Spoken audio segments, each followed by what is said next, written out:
I want to thank my boy Simo letting me do these intros, man, out here. You know what I'm saying, man? We're going to get into a little bit of the good and the bad and the ugly of this week. But first, I got a little public service announcement for Zachariah Robinson. You f***ed up. You f***ed up big time. You're incapable of running that shit. Sit your $5 ass down before I make change. You know, personally, I thought with the game plan based on the walkthrough yesterday, I thought I was going to have 150 yards and 2 touchdowns. So, sorry, fantasy coaches and anybody that bet on me. I think the Falcons just did a really good job. We called a bunch of the plays. We called the plays that we thought I was going to be open on, and next thing I know, there's 2 to 3 people standing in the window. So blame Zach Robinson. I'll tell you what. Get this. Coming into this game, 53% of Drake London's targets were in the slot.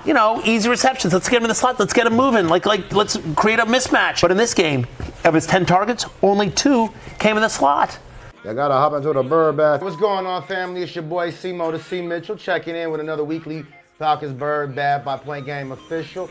You got my boy Hightower on. We're gonna do a little 3 for 3 today, and we're gonna get into the biggest 3 things that I think are issues in the Falcons loss, and 3 things that I like to change. But let's first and foremost. In recent news, Ray-Ray McCloud now has been cut. He didn't play the last 2 games. And we also have Michael Penix not playing. Well, we don't know if he's not going to play, but he was injured in the game recently, and they're considering him day-to-day right now. So there's a chance he could potentially not play. So I want you to kind of let people know what this bone bruise situation is like and what we could potentially be looking at with him as well, too. Okay, so this is pretty simple. A bone bruise is pretty much when trauma happens to a weight-bearing bone, which is usually going to be from your hips on down, your hip, your femur, your tibia, your ankle, your feet, okay, even your toes. With blunt force trauma, or even if the joints are compressed and it causes irritation within the joint and potentially within the bone itself. It's not a break, it's not a fracture, but it's before all of that happens. If it's the severity of the bruise is low, it can last 2 to 3 weeks. If it's a moderate bruise, it can last up to 3 months. And if it's a really severe bruise, the person can be out for the season, believe it or not. The only way to remedy it is rest, ice, compression elevation, which is rice, of course. And the only other way to work with that is to let the person sit down and just relax, because there's no other type of way to speed up the recovery. Okay. So if Penix were out, or if he, I guess, not if he was out, but if you're the coach, would you want to just go ahead and bring in Kirk and just sit him down anyway, just to prevent anything from potentially further getting worse? I mean, the thing is that you have to look at your schedule, see who you're going to be playing the next few weeks. If you can sit him out, you should, just because it can be very irritating. It can be very bothersome. But if you want to get your money's worth out of your player and you want to give yourself the best opportunity to win, because you do have Kirk Cousins, he doesn't suck. He's not bad. He's shown that he can win, and he should know the offense. It's not a bad backup to have. It's not a bad choice to use right now. A little bit with Penix, you were saying how he didn't look great throwing on the run, and he had a lot of inaccuracies. Where do you think that was from specifically? And what are your thoughts on some of that? I mean, one person I was talking with, they said something about, we were talking about that. I think that Zach Robinson probably goes to the deep pass too quickly for him. I know he's not necessarily been the greatest under pressure, and that's something that will need to change. He's going to have to become more accurate under pressure, but it does seem like they kind of go to that deep pass too soon sometimes as well too, and they don't let him get warmed up a little bit. But what are your thoughts a little bit on his? Did you see anything wrong with his throwing motion? Yeah, so for me, the contrast from the first half of the game to the second half of the game is what really spoke volumes for me. The first half of the game, it seemed as if he was playing carefree He was having a good time. He was having fun. And his passes were a little bit more on target. Even if he rolled out, even if he stayed in the pocket, things seemed a little bit better. It seemed a little bit sharper.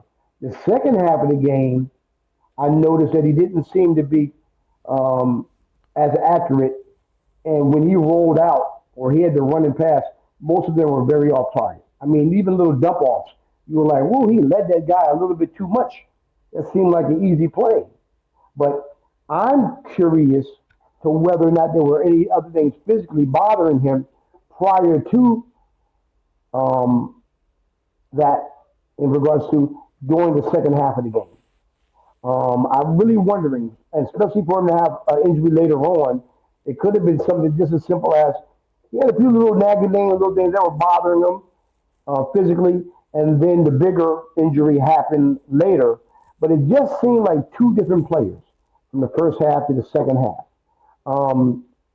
If you look at his throwing motion, it seemed like he was laboring with throwing stuff the second half, trying to make things work as opposed to how easily they flowed in the first half. So there's definitely a question I have in regards to, I wonder if he was healthy the second half of the game, or as healthy in the second half as he was in the first. As far as Ray-Ray McCloud, I think that's a huge part of the offense. And I don't know, maybe it's not quite as huge, but I do feel as though the Falcons do need another receiver. They could use another receiver added to the mix.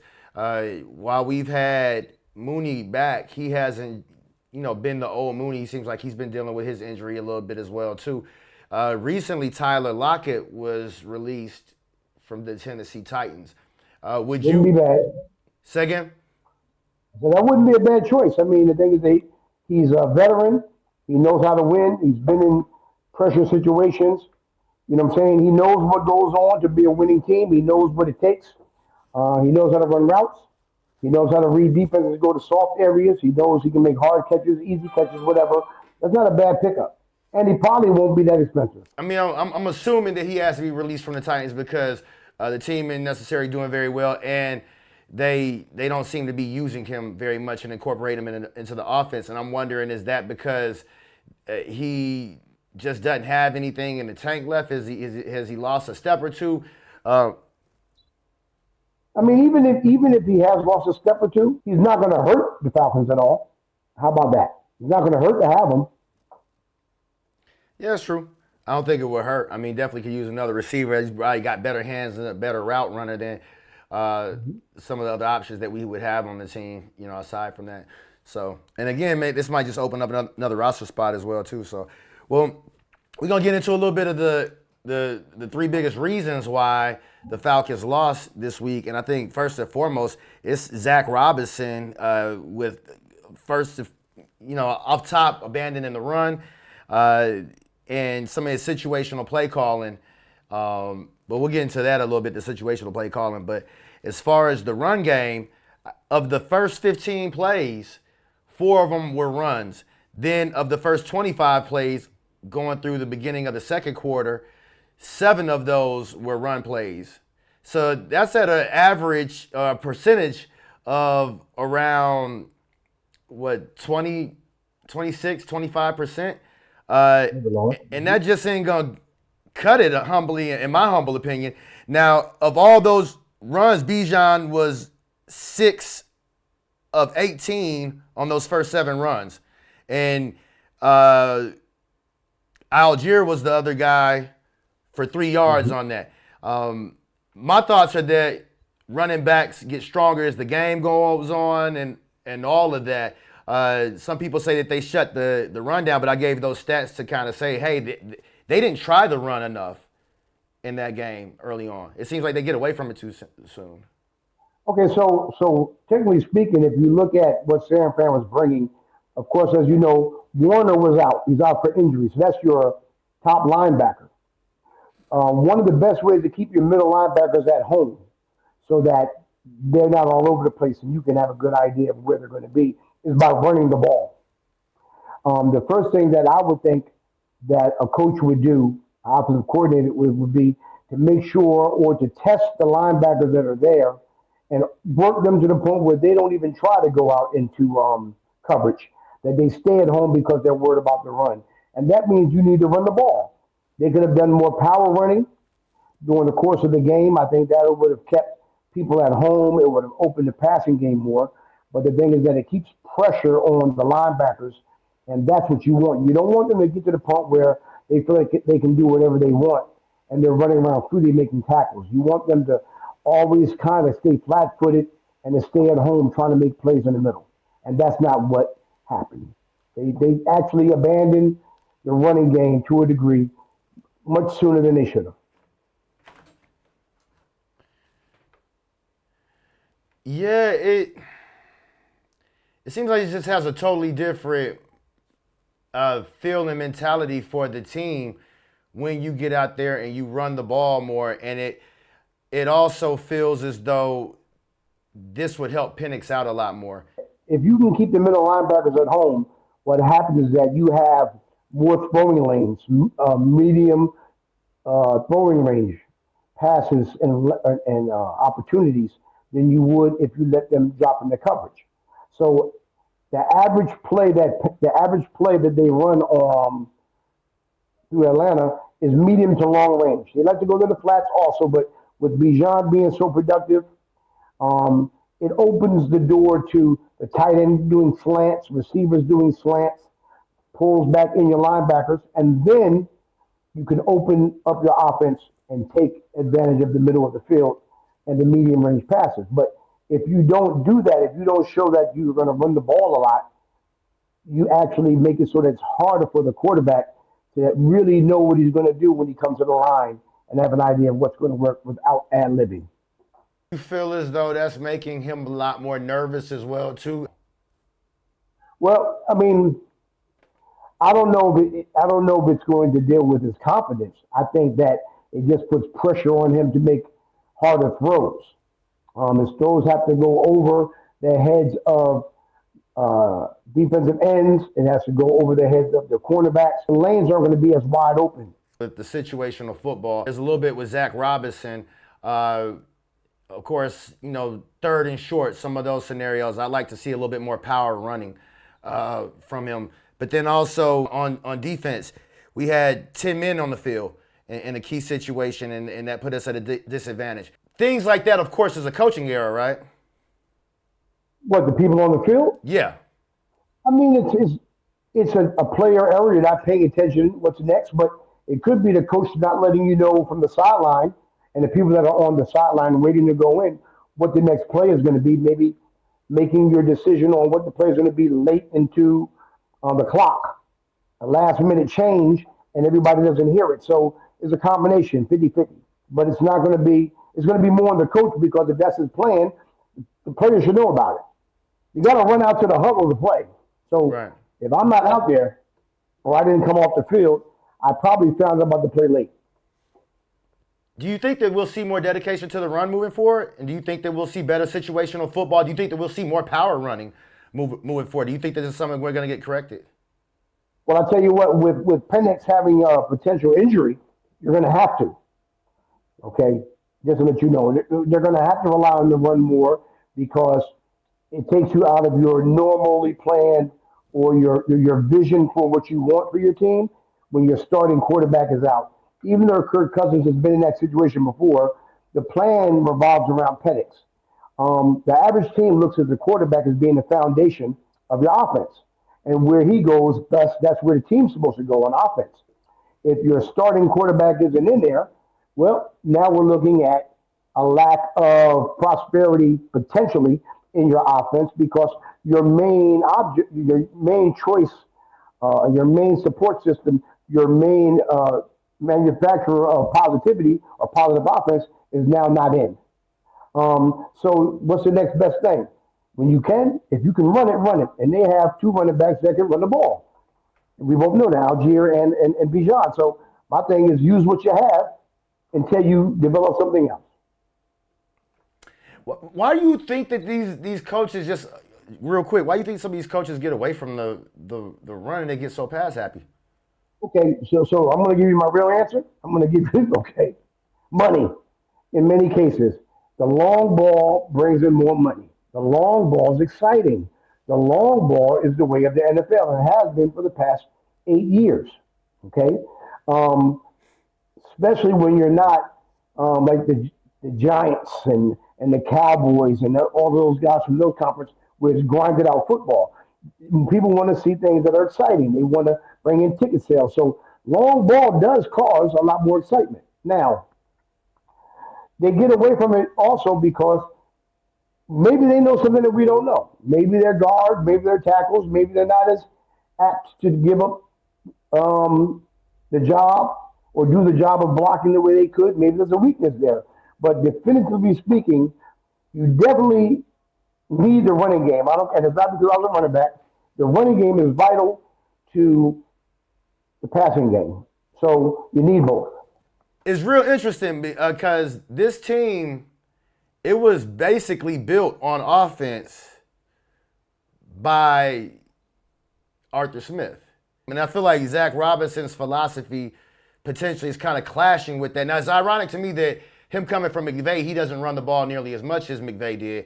But this team is built around being able to run the football, and that's kind of clashing a little bit with that. And that's why I kind of don't understand how Raheem isn't because we got Drake London out there. He's really good. If you, like you said, you can get the ball over some of these guys' heads a little bit more. Pitts can get a little bit deeper. But when you got these linebackers and these guys playing up close, and then when they know they can sit back because they know you're going to pass it, it becomes a little bit interesting. But that was an observation I noticed. Do you think there's a way to overcome that if they do, keep going that route? I mean, the thing is, if for them to win, okay, you talk about McVay, you talk about everybody else. So listen, having a running game will actually add more value to the passing game, as we already said. The problem that you're having is that, like I said, I don't know if they have the luxury of believing in their running game as much as we do. You know what I'm saying? But what I do definitively see is their passing game, just because of the way that the offensive coordinator is implementing things, is not nearly as effective without the run. If they're running the ball and they're getting first down on the ground, the passing game becomes very easy. Very easy. And I don't know why the offensive coordinator is making it so hard. I don't know. He's really, he just seems like he's just a little confused at what he wants to do next. I don't know what that's about, but that's what I see. The third reason that I saw, that I think the biggest thing there was a turning point, and the defense still played well, but once Divine Deablo went out of the game, you saw some of the tape as well too. I don't think J.D. Bertrand looks that good at linebacker. I thought he was going to be able to kind of step it up and step into his own. And who knows, maybe he'll be able to get a little bit more prep with a little bit more practice this week. He'll be better, but I don't think there's that much that he's going to be able to change. With me and you talk about that, how our linebackers aren't necessarily great block shedders. Deablo is a little bit better. He's better than the rest of them. He's more athletic, but Caden Ellis is a guy that you have to kind of point. He's really good at stunting, and he used to be a pass rusher in college, so he's really good at that straight line speed and being able to rush the passer from the inside gaps. There's Joshua Woods, who looked good in preseason. I'm not sure how well he is. I mean, he basically, and it looks like the Falcons have designated roles for both of those linebackers, like how they had it on their depth chart. It doesn't look like one is the backup for both of them. They like them, it seems like, in specific ways. Wood seemed a little bit more athletic to me, but Jalen Walker's been hurt, and he might be set to come back this game. Do you think that we could potentially see them mixing it up with him there at the beginning of the season? And I'd love to see that. I think that'd be a great thing as outside looking in. But Raheem said he wanted to give him a home there first at the edge. Do you think that messes up the mix of what's there? Because we have Braylon Trice, I think, coming back too. No, I think that, listen, you're going to have to mix it up just to make up for Deablo not being there, just to give opposing teams a harder way to scheme up an offense to go against a defense of such. If they were to mix it up the way that you're proposing, all you're doing is adding more athleticism to the defense. You're adding in tackling angles and lines that wouldn't normally be there. You're making it so that now it's prevalent and they're doing something different, but you're adding more speed. Now, with that being said, what we definitely need to make sure of is that these individual players wrap up when they tackle. Because once you get these guys coming in, you don't want just shoulder tackles. You need wrap up. So if you were to add this extra speed, this extra agility into the defense and mix it up so that it's harder to prepare, I'm just praying that these guys really, really go in there with the mindset of making every tackle count. Yeah, that's kind of the reason that, and I've seen a few people mentioning moving DeMarco Hellams in there on some obvious passing downs at linebacker, or one guy said on obvious passing downs. I saw another person say just moving him in to replace Deablo instead of having J.D. Bertrand, and I just don't see it against the run, having him in there in nickel situations as the second linebacker. That essentially puts you in a dime formation in that way. What's your thoughts on that? Because DeMarco Hellams would be a bit undersized at linebacker, having him in there. I mean, the thing is that they're filling gaps, though. So it's not that he'd be undersized. His job would be to, so to speak, put your finger in the hole when there's a leak in the dam. Okay? So size has nothing to do with that. He'd be the guy putting his finger in the hole, keeping it from flooding, which means. Well, 245 or 250 is a bit, even 230 is a bit different than 203. Yeah, definitely. That's why he's putting his finger in there. I didn't say he's putting his body against the hole. He's sticking his finger in there. He's not going to be there all the time, though. That'll wear him out. But situationally, they could use that extra speed and have him put his finger in the hole, stopping a few little leaks. Long term, not a good answer. Not a good answer. It might work, but he might not like it at the end of the day. Them ice baths he's going to be taking. That's true.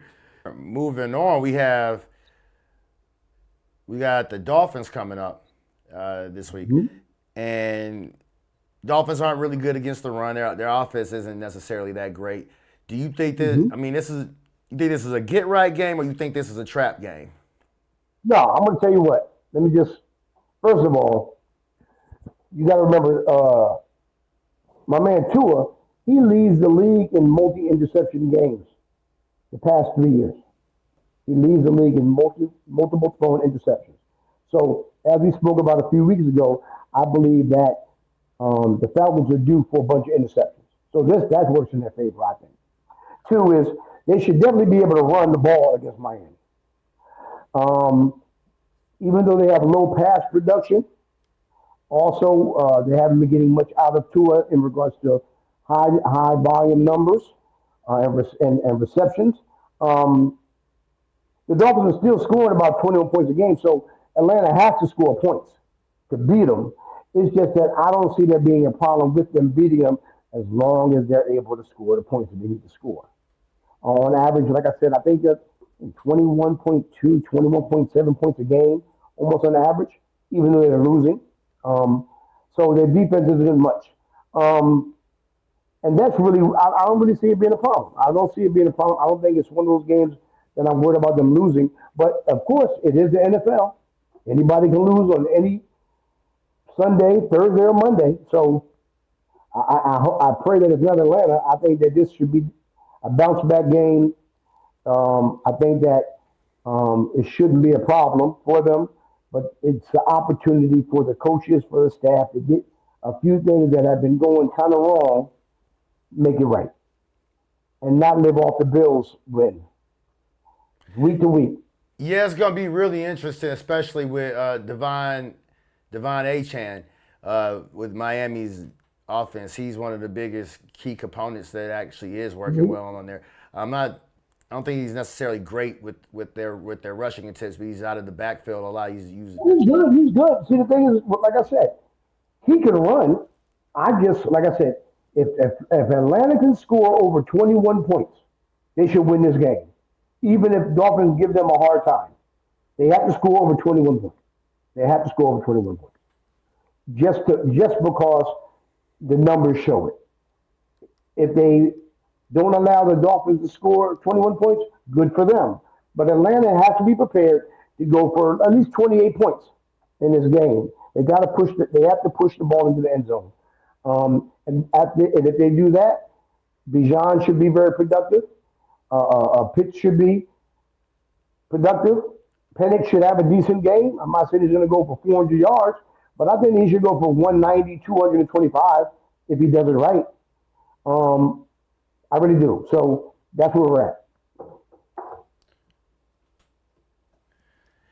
Yeah, it's interesting. I know Bijan had, even last game, even though he didn't do great, he didn't have a lot of rushing yards, he was still 92 yards from scrimmage and still quite productive for us.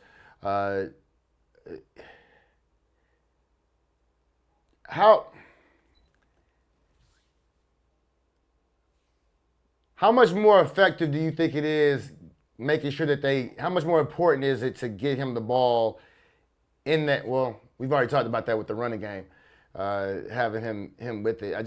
It's so weird seeing him get away from that running game. It seems like Zach Robinson thinks that just getting him the touches regardless is okay, but they're really not utilizing Algier. He's just sitting on the side. They treat Algier in the manner in which they used to treat, or even now, when you have a fullback. Yeah. And then he may be in the game all season, and he might get under 20, 30 carries in a full season and might score a touchdown. They're treating him as if he can't run the ball or they don't believe in him. And yet, he's very effective, and he's the perfect complement to Bijan for what they should be doing. Right. They're wasting him on the side, putting him in once or twice, and that's it. He should be a normal part of the scheme. Just because when you have listen, as spoken earlier, if you have linebackers, middle linebackers that are hurt, or you have your second or third string guys in, man, you run that rock between the tackles, something crazy, just to mess things up. So if you have an opportunity to run power ball, you let Algier pull him in, you let Bijan string him out. 1-2 combination. They have them sitting right there on the team together. Everybody knows they're capable of doing it, except it seems for the offensive coordinator. So I don't know what's going on with the coordinator. Yeah, it's interesting. He only has 57 carries on the year, but like you said, he's very effective when he does get the carries. If you were Tyler Algier, would you want to re-sign with the Falcons next year? I mean, I don't know how much he's making. And the other question is, where would he go? So he would have to do his homework. His agent needs to do some homework. I wouldn't go anywhere if I'm making good money initially.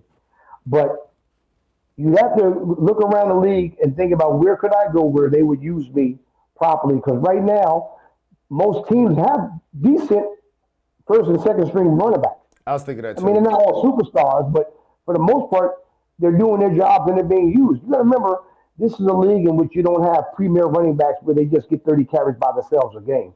There's always a combo, thunder and lightning, type of thing. So it's better to have two nowadays that can do the job than to have one that does the job. So right now, he is legitimately a thunder while Bijan is the lightning. I don't know if they want to mess that up. They need to use it, though. Yeah, so one thing that I've heard a lot from people is even going back to the 28-3 thing with the Falcons and the Super Bowl, it's like, oh, Matt Ryan should have audibled out of that into a run if he knew that they needed to run the ball and keep the clock running. Or Dan Quinn should have, He should have never turned the ball over. Well, there's that too, but they say that Dan Quinn should have vetoed the play call of Shanahan, and even now it's like, well, Raheem should step in and say, no, we're going to run the ball more.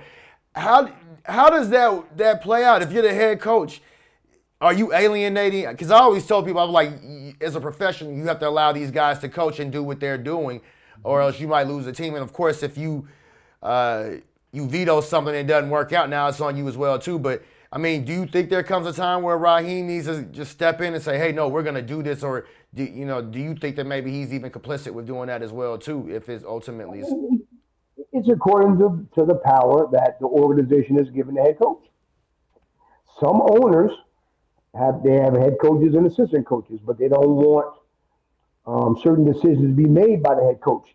It sounds crazy because you're the head, but sometimes Jerry Jones, people want to be in charge of almost anything, making calls from the phone up in the box. Okay, I don't think Arthur Blank's like that, but I don't know exactly how the hierarchy works for them. I would suggest that I'm the head coach for certain things. So Raheem should have right. the power to say, we're not doing that, we're doing this.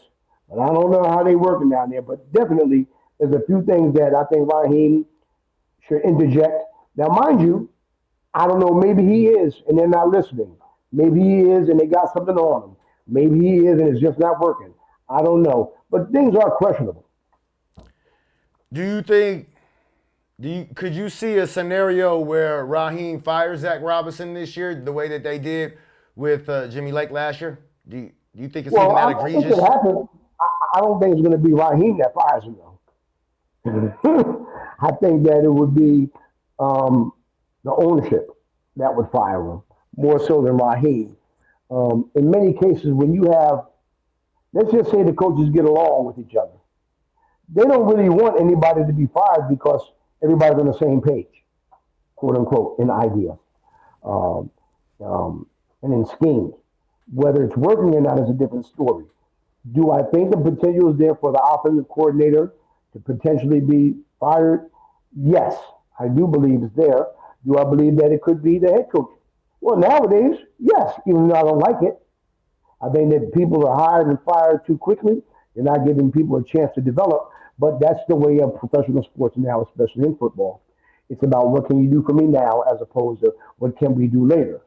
But do I think that Zach is questionable in regards to staying with the Falcons? With what they have, yes, I do. And kind of revisiting and piggybacking off what we said earlier, with people being hired and refired too soon. Like I said, this team was built by Arthur Smith. Do you think that Arthur Smith as a play caller is better than Zach Robinson is right now, or was better as a play caller? You've seen him a little bit in Pittsburgh, and do you think that if he had Bijan Robinson, not Bijan Robinson, but just a better quarterback play, that he'd be doing better with this team than what they're doing right now? Don't know. I don't know. All I can say is that when Atlanta looks bad, they really look kind of mediocre. Right. And it's almost as if you believe almost anybody can do a little bit better than what they're doing when things are bad. I know that it would be hard to do any worse when they're not working. When things aren't working for Atlanta, I don't know how worse you can get. When things are working, great, of course, it looks nice. But right now, the up and down that you see every week, it can be very frustrating. And to know that they have so much potential and to see so much explosiveness in 1 week and then nothing the next, it can be very, very, very overwhelming and frustrating to not only a fan, but to ownership. So there's a big light over my head with a question mark next to it. I just don't know. Yeah, it's interesting because I don't think that Raheem is necessarily a bad head coach in general, but ultimately, if you've hired these guys, then it does fall back on you essentially because you made that decision. Aaron Donald talks really highly of Raheem. A lot of people talk about him being a player's coach, and they think he's not very discipline oriented. And of course, we see things like the 10 men on the field and all that, and it's hard for us to say that he is. But Aaron Donald does think that he has that fiery side and disciplinary side as well too. So it is interesting. No, I'm a big fan. Like I told you before, in other podcasts, I'm a big fan of Raheem, and I mean he's from up my way. He's from up here in Jersey, and I know his origins. I know his ideas. I know why he thinks the way he thinks, and he does many things that he does just because I know where he comes from. Being a player's coach, I don't see why it wouldn't be. I don't see why. I see why people talk highly of him. But like I said, just because those are things that I see does not mean that's what the organization is looking for. That would make that organization prosper. Maybe he should be in a different place. I don't know. But I will say that the sparks of positivity that are evident, definitely he's had a part or a hand to play in that. Right. Yeah. So do you think that the Falcons right now still make the playoffs? And what's your thoughts of the NFC South now with the way it is? Because you had Tampa Bay recently lose to the Lions who basically had their third string secondary out there. That's okay. Do I think they still make it? I believe they still make it. If they can just get the couple of things right, I think they squeak in.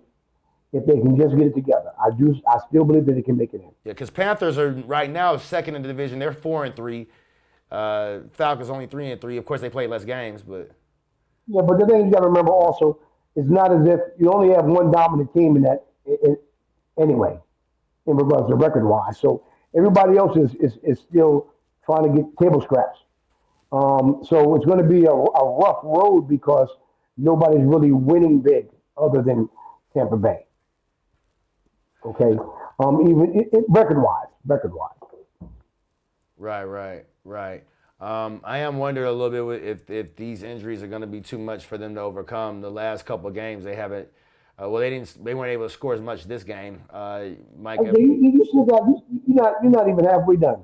So listen, I've seen teams do more with less. I'm going to believe that the Falcons are going to get themselves together, even if it's ugly, and still make the wild card, worst case scenario. And if they lose after that, they lose after that. But I believe that person by person, player by player, that they have all that they need to actually make it in. Now, what they do after that, I can't call. For sure, man. All right, man, that's our time, man. We're going to wrap it up there, man. And we'll do a little bit more takes on some of the extra, on some of the keys to victory later on this week, and a little bit more analysis once there's a little bit more insights and we kind of see where some of the who's playing, who's not going to be on the injury report, because at this point, they're still kind of like, I don't think it's their first full padded day. They didn't have to report everything just yet. So you're going to find out a lot more by tomorrow, actually. Tomorrow's Wednesday. Yep. They have to report by Wednesday latest because you have Thursday night football. Right. Absolutely. So they have to report. They got to report because it has to be known for that the line in Las Vegas. Absolutely, man. Well, appreciate you tapping in, Al Tyre. We'll check in with you later, man. High Point game. Look here. Don't get too wet. That bird bath, boy, that water getting kind of cold, boy. Temperature changing. All right, man. Peace.